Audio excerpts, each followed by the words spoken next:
bring up our PowerPoint.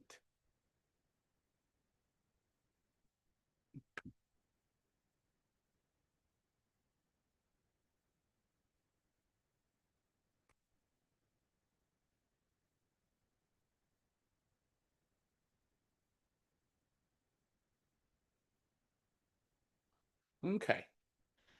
So, as far as social emotional development, kind of the main thing that we see during middle to late childhood, again, around 6 years of age up through kind of the end of puberty or the fully development of puberty around 11, 12, is this idea of the solidification of the self concept. Okay. Now, to kind of give some historical roots of what is meant by the self concept and a very popular term known as self esteem, I'm going to kind of give the historical kind of root of it in a kind of our modern way of using it. Okay, our self concept, as we also talked about at the beginning of the semester with Erickson, was originally developed by William James. And William James, if you remember, is the father of American psychology. And so, if you can imagine that being an American psychologist, we needed to have nice little compartments where things fit, where ideas exist within nice categories, as you would say. And he came up with the concept of the self concept. He was one of the first to actually originally use the term in the modern psychological literature. Okay. And what he defined the self concept as is everything that I can say is me. Okay. So it's everything you are. And he divided the self concept into two aspects. One was the social self, which is everything that you are because of our social world and how we define things socially. So concepts of social self include things like your gender, your race, whether you consider yourself an Arizonian, a Tucsonan, or American, or all of those things. You consider yourself intelligent. All of those things that are really defined by your social world. Okay. And then he described what was then called the spiritual self, and those were the words he used. In modern times, we call this the personal self. Okay. And what he meant by the personal self is everything that makes you you, that is unique to you. Okay. So we can think of things like your personality, the way you feel and express emotions, the kind of language that you use. Even though language is socially derived, the way you speak, the way you talk, your sociability, whether you're an extrovert or an introvert, all of those things that kind of is unique to you, that if you had someone who had the same exact social identities as you do, what uniquely sets you apart from them. Okay. And this is really what the self concept is. And this is during middle to late childhood. If you remember back to the cognitive section, this is where we really start to categorize and compartmentalize our world. Okay. And in this process, we start to categorize and compartmentalize ourselves. So, for example, in the slide, it says psychological terms, emotions, and attitudes. So, for example, I'm a good friend. I like new things. Okay. Less all or nothing, more shades of gray is what we tend to see in the later parts of late childhood, where the child is starting to see I'm a good friend in this situation, but I can be a bad friend in this situation. Or as the statement says, I get sad if there is no one to do things with. So they're giving conditions to whether they're sad or happy. Okay. And so we start doing if statements instead of all or nothing statements. Okay. As we looked at the beginning of the semester, this is where kiddos are going through industry versus inferiority. But we need to make sure that we give kind of the updated version of this. This is where uh, children really start to refine those things that they're really good at and minimize or um, deny those things that they're bad at. So, if someone has been athletically prone, they will really start to focus on that. If they're, well, we could use a whole bunch of examples. Okay. And we're going to call this industry because not only do we find that it has value for ourselves, it has values for everyone else. So let's take someone who is really athletic and prone to something like baseball. Okay.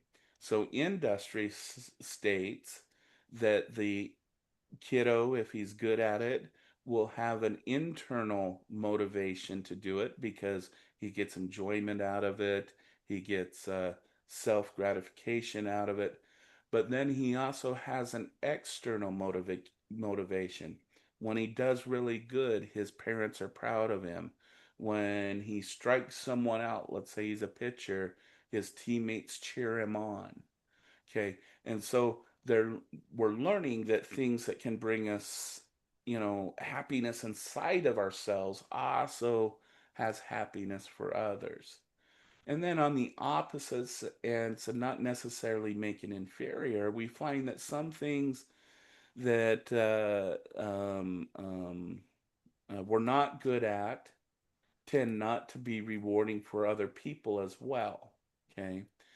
The issue of inferiority is there are sometimes situations where something does bring the child a lot of gratification. So let's say a child really likes to draw, and really enjoys that, and it brings a lot of self satisfaction.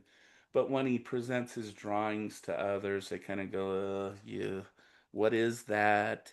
Doesn't make sense. The colors aren't working, and so they have an internal motivation, but they're not getting much external motivation.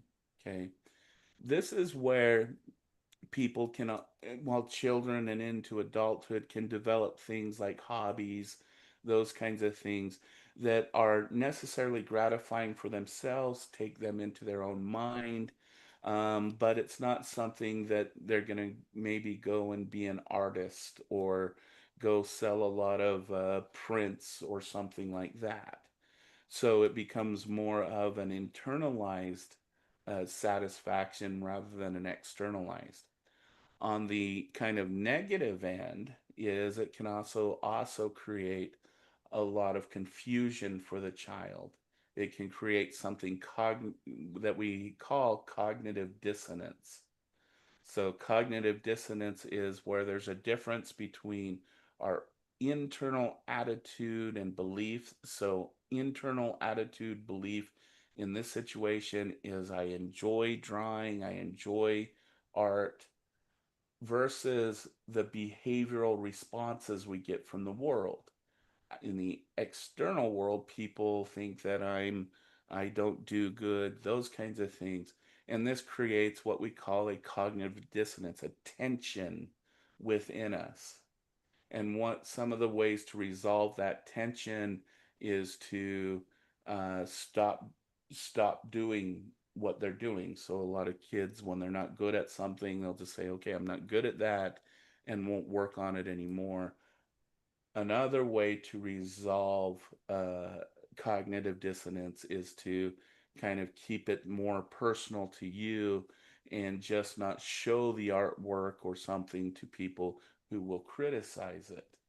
Okay, so on that end, they're really trying to develop their skills and what they can progress in the broader world with versus those they keep personal and into themselves. Okay. We also see that there is more use of social comparison. Okay. This is where we hear things like, I'm better than Joe at arithmetics, but not as good as Arena at reading. We start to recognize that we're better at some things compared to some and not as good as others. Okay. And I have been asked in the past, is this a period of life where things like narcissism start to arise? Those kinds of things where social comparison is, I'm better than everyone no matter what. Um, and the answer to that is partially yes. It is during late childhood if there's either absent parents, neglectful environments on one end, or an overcompensating parent dynamic on the other end, where the parents just, if you want to think about it, spoil the child. They give them everything they want, all of those kinds of things. This can set up the attitude or the belief system that I am better than everyone else, no matter what. Okay. And so, and what I mean though is partially is that when we look at something such as effect size, this type of thought process, somewhere between 8 to 12% of narcissism comes from this idea and this social situation. So it partly explains it, but there's much more to it than just this middle childhood and social comparison and what the child is receiving from parents or social settings. Okay.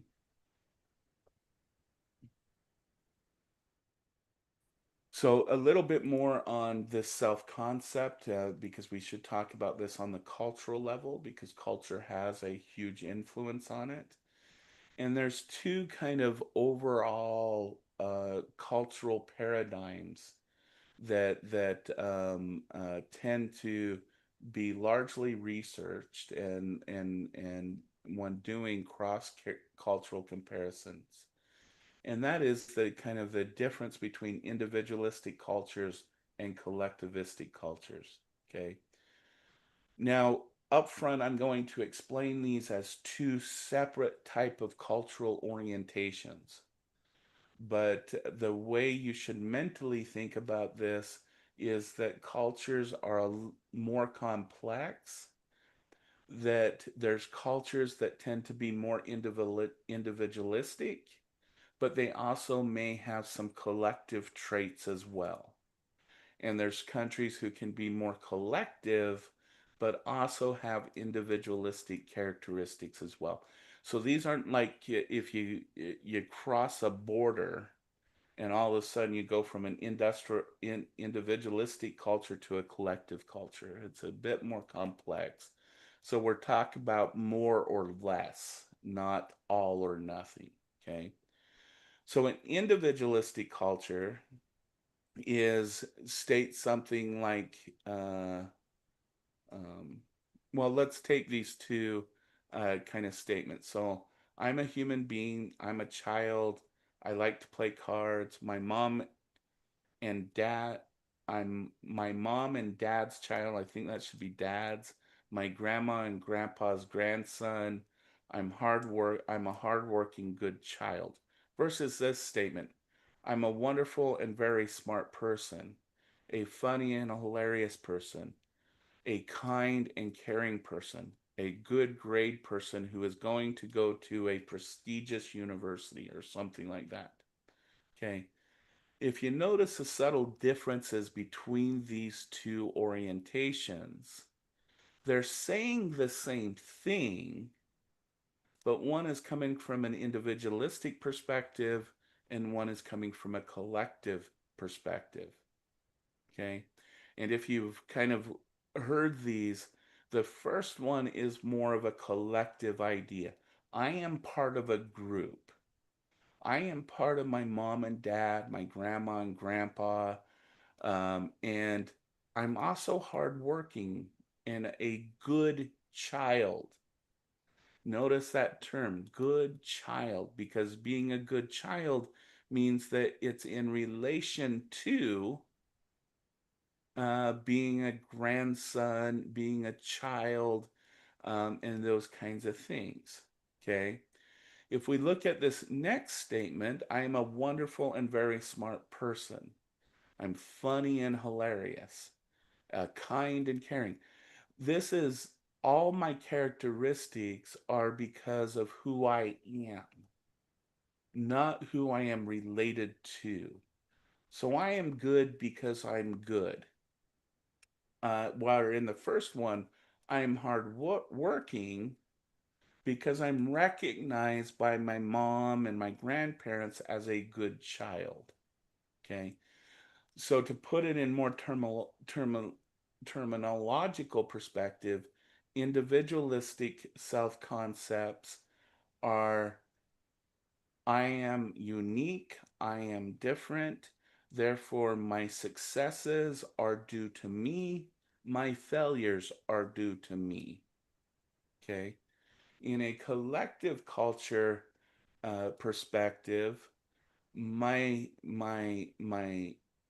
I am a part of a system, a family, community, nation, and the feedback I get from my system is that I'm good or that I'm bad.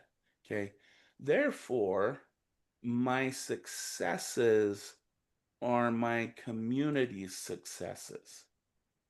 My failures are my community failures, and vice versa. When my community fails, I'm failing. When my community is successful, I am successful. You differentiate that with individualistic cultures because Joe failed. It had nothing to do with me and Joe's relationship. It's because he doesn't have individualistic qualities that would make Joe successful. Okay. So, looking at this from this perspective, our attitudes towards ourself really come from our cultural orientation. And if we're more individualistic, we are who we are because we are a unique individual with our own qualities and our own abilities. In the other one, I am who I am because of my relationships with everyone else in my life. Okay. And if you could imagine, that plays into our self esteem. Okay. So, when we look at social comparisons and the concept, okay, one, if you think about going back to Erickson's industry versus inferiority, our confidence in our abilities tend to decline during this age group. When we're early childhood, those kids have the most confidence that anyone ever has. And I think that's why they can be the most honest um, of any age group that we can have because they're so confident in their perceptions. They can make some honest statements that us as adults or older people don't like to think about. Okay. But during this later childhood, children start to use more social comparison, feedback. They're participating in more organized activities. And this tendency kind of starts to tell us about I'm not so confident. Maybe I was confident in being able to say I'm a strong person, but man, I'm looking at these guys and they're much stronger than me. But I am stronger than these kids over here. Okay. So we start to use those comparisons to kind of determine kind of what we feel about ourselves, which comes to self-esteem. So we'll look at self-esteem in five dimensions, but I do want to just remind everyone the original person who coined the term self-esteem was William James. Okay, and to give kind of the definition of what self-esteem is, I think his definition is the easiest. It is our evaluation of our self concept and whether we think positively about ourself and our self concept, or do we think negatively? It's an attitude. It's a positive evaluation versus a negative evaluation of who we are. This Susan Hart in 2012 recognized that there's about five elements of our what we would consider our overall global self-esteem in um, late childhood. So this is very much specific to research that is done in this middle childhood, late childhood area. We find that kids during this age group base their self-esteem on these five dimensions. One is scholastic, so that's their school performance. Okay. Second one is their social competence. Can they make friends? Can they have conversations? Can they play in the recess and get along with others? The third is their behavioral conduct. Do they get positive feedback when they do something, or do they get negative feedback? Okay. Athletic competence. Are they good at things like baseball, soccer, football? Do they run fast? Are they physical? Okay. And then the last one that Hart's recognized is uh, kiddos during this age start to pay more attention to their physical appearance. So this is when they want to dress in the latest fashions. They want to experiment with things like makeup. They start to shower more often and pay more attention to their haircuts and those kinds of things. And it is the combination of all five of these that then give their overall evaluation of who they are. And this is important because, uh, um, many individuals are not good or don't have competency in all five of these areas. Okay. I remember in my elementary years, I was not very scholastically competent. I had troubles reading, I had troubles understanding math, all of those things. I knew that was not an area. I also wasn't very social competent because my family moved a lot. Before I was 6 years old, we moved 36 different times. And so I didn't have the social competency of making friends and maintaining relationships. But I did what mom and dad said. I worked hard behaviorally. I made sure that any task that needed done was done. So I had good esteem about my behavior. My physical appearance was okay. I wasn't very athletic. My brothers were, but it was, I would say, average. But overall, because of number three and number five a little bit, I had an okay self esteem. Not the best, but an okay one. The point being is all of these are taken into combination, and just because a child might be doing poorly in one area doesn't mean they can't do well in others. And this is why for children who have very low self esteem and stuff like that, we tend not to completely focus on that competency they struggle with. And so, a child who struggles scholastically, we make sure they still take their recesses to work on the social competence.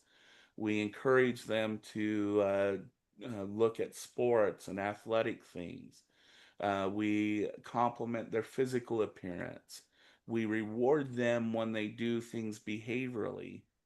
So it's not just their schoolwork that we're trying to help them become more competent in, but because we know their self esteem is very much based on this complex combination, we also will encourage those other areas. Okay. And of course, this is also when media really starts to influence our view, especially of number five, our physical appearance, which can have a huge influence because our physical appearance tends to be the thing that we get most social feedback from. Okay. Especially during this year when we're doing comparisons about who has the latest shoes versus who has been wearing the same shoes for the last year. Okay. Who has the nicest shirt, those kinds of social comparison type of things. And this is where we find that a lot of middle children in middle childhood tend to pay a lot more attention to media and self-image. In fact, if we look at the social media crisis of children having issues with suicidality, with low self-image, with depression, that seems to be driven by social media, it really comes to this physical comparison thing. Okay. And of course, what we start to develop, if we talk especially about girls, but also boys, is in our current culture, we have this thin ideal. I think this is changing somewhat, but we still have this notion that being thin is preferable because we associate it with physical health, attractiveness, and those kinds of things. So children can feel compelled to trying to meet that thin ideal. Okay. Um, this is kind of outdated. I'm realizing how outdated this thing is. We find that children 8 to 18 hours. This has actually gone up to about 10 to 12 hours a day spent on anything from social media to gaming to just being online. Um, and one of the things that has been encouraged because of this is encouraging children to be more active because we see that with media consumption, physical activity goes down. And so that then gets into issues with the thin ideal. Because when we become more active, we metabolize less and store more, and so it can kind of create this vicious cycle among many children. The other thing that we start to recognize, especially middle to late childhood, is our gender and gender identity. Okay. Um, our gender identity becomes pretty much well developed by about middle childhood. Okay. And it's reinforced in this middle childhood by very rigid gender roles and lessons. Okay. I think I've mentioned in this class before that when we look at who enforces gender roles, it tends to be uh, girls enforce boy gender roles and boys enforce girl gender roles. So it's kind of the reason why I encourage you to think of it this way is the kind of, if you want to think common sense, boys teach boys how to be boys and girls teach girls how to be girls. It's actually the reverse. Because when a boy sees a girl not acting like a girl, he's more likely to bully or make fun of that girl. When a girl does not see a boy acting as a boy, they're more likely to bully, make fun of that boy. Okay. So if you're looking at this whole idea of gender and whatnot, we got to look at it a little bit differently than what that would say the common sense way a boy or a girl learns their gender roles. Okay. Um, the other thing that we note in middle childhood, because we're starting to go through puberty, is the development of our secondary sex characteristics. Okay. Um, we tend to, and this usually starts with boys first. Boys start to gain more muscle mass from middle into late childhood, and they start to be look more boy-like. Girls tend to, through middle to late childhood until puberty really starts to take over, tend to remain more androgynous. Okay.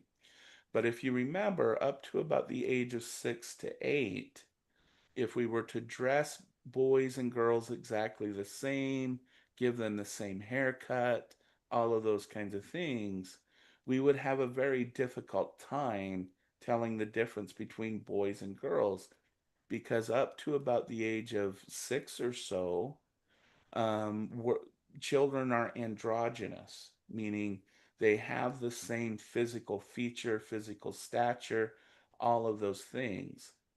So, what is genderizing children to girls enforcing boy gender roles and boys enforcing girl gender roles is this genderization that happened during early childhood. Okay. And indeed, we do see that this is where boys start acting more like boys. Okay.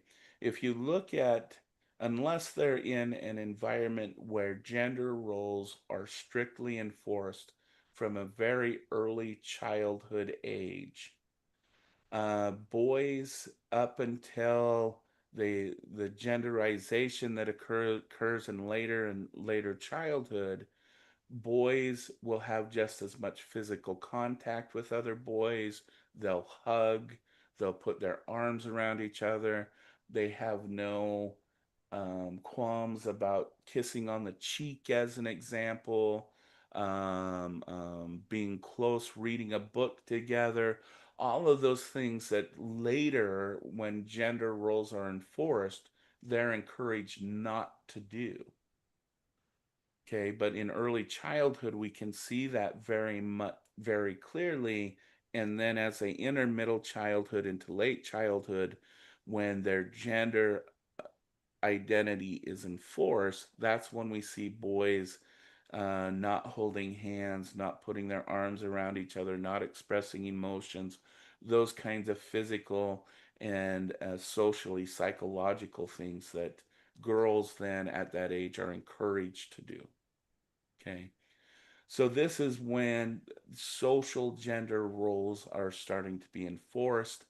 And as you can imagine, children who tend to be transgender, gay, and lesbian children who will have those sexual orientations, this is where a lot of the confusion and issues start to arise.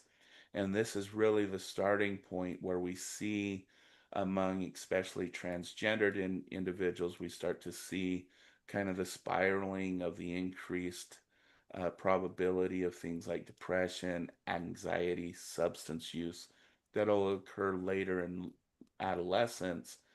This period tends to predict that the best. And so it's definitely a period of time of rigidity when it comes to gender. This is also where we start to see the development of one's ethnic identity. Okay.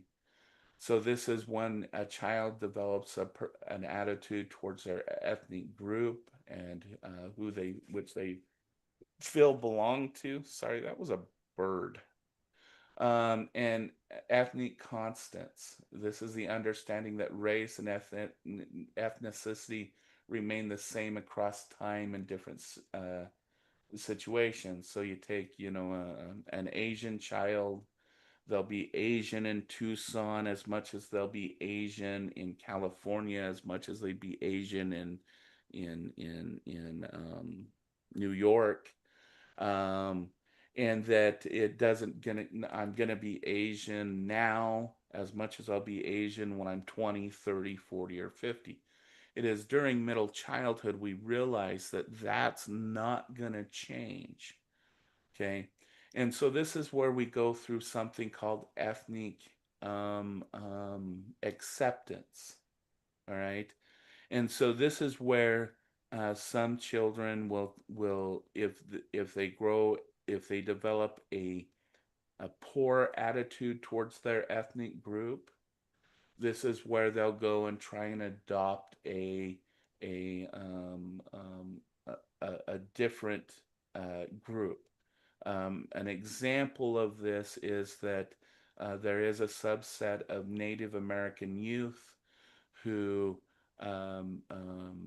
reject their Native American heritage and try to adopt or develop a they reject that and try to adopt the broader kind of Euro white, as you would say, culture in the United States. Okay. And we find among this group of Native American youth that puts them at higher risk of substance use, depression, mental health issues, those kinds of things. Okay. Um, However, we find that children, again, the other group of Native American children who understand their ethnicity as Native American, their tribal identity, where they come from and who they are, even though they conflict with that broader culture in a lot of ways, they're more likely to be adaptable to different situations. They're less likely to enter into things like substance use and those kinds of things. And this is really, this ethnic identity is really kind of solidified during this middle childhood era. So again, where should we start with Native American youth and understanding the people they belong, who they are, and pride in that ethnic and cultural and group. It's you in this middle to late childhood period, because this is when they start to understand they are part of an ethnic group, and that ethnic group is not going to change, and I'm not going to change. Okay, so this is a period where where a lot of ethnic identity issues will start to arise and can be resolved. Emotions. This is again where the social role really starts to play a large impact on children. So, largely again by cultural expectations. So, we see in individualistic cultures uh, that are largely more individualistic than they are collective. We see more permission for women to be express emotions than boys. Okay, where also in this cultural context, boys are more likely to show things like anger and aggression. Okay, but I don't want to put this as an a blanket statement, because when we see in largely collective cultures, both boys and girls can be emotionally expressive as well. Okay, and they both can have anger and aggression, sadness, happiness, and be able to express it. Okay, so again, we see the role of culture and society kind of influencing this expectation. We are starting to see a cultural shift here in the United States where girls are allowed to express more anger and aggression, and boys are more allowed to express all the other emotions that are there. So we'll see how this plays out in our culture or this culture that we're in as more generations come along. But still, there's these expectations that still kind of influence those beliefs. Okay. We also find that during this middle childhood era is when they're trying to figure out emotional regulation. Okay. So they tend to externalize behaviors, so acting out on the environment. They're more likely to throw and break things out of frustration and anger, those kinds of things. And internalizing behavior, they might act hurtful towards themselves. An extreme example of this is children who tend to do self harm in adolescence. That self harm actually starts in middle to late childhood. They might not do it as extreme as they do in adolescence, but they will start hurting themselves on purpose. All of those things to kind of try and alleviate that internalized uh, feelings they have. They will start to do physical harm to overcome that emotional, psychological harm that they've experienced. And then this gets into the more extreme versions in adolescence, where adolescents who cut themselves or purposely fall, and those kinds of things. We also note that fear, we start to notice the difference between fear and anxiety. Okay. Fear is a response to a real event. So, I don't know, wild animal jumping out at you or someone threatening to hit you. Um, but anxiety, we start to note the difference between that and a what we would call anxiety, which is a vague fear about events that may or may not occur. It can be events that we think might happen because we said something wrong, or we might even just make it up in our own mind that this could happen. And so, a child, for example, in middle childhood who has anxiety about mom and dad leaving or those kinds of things, they may have viewed maybe mom and dad get in an argument, um, and then build in their mind about the potential outcomes of watching mom and dad argue. And the anxiety part is they might come up with this vague story about mom and dad might leave each other. Okay. Anxiety disorder, however, is a level that is severe, that lasts long, and interferes with normal functioning. Every child during this, well, I shouldn't say every, the majority of children during this age group start to develop anxiety. Okay. And anxiety at some level is important because it makes us think about potential outcomes. If we didn't have anxiety, we might make a lot more stupid decisions because we didn't think about all the potential negative outcomes. So the development of anxiety is actually a good thing. Where it becomes a problem is when that anxiety takes over the way we see the world, and it is physically inhibiting. And when it becomes generalized, we have anxiety not only in our home, but we have anxiety at school, we have anxiety at church, we have anxiety when we go to the grocery store. And so it starts to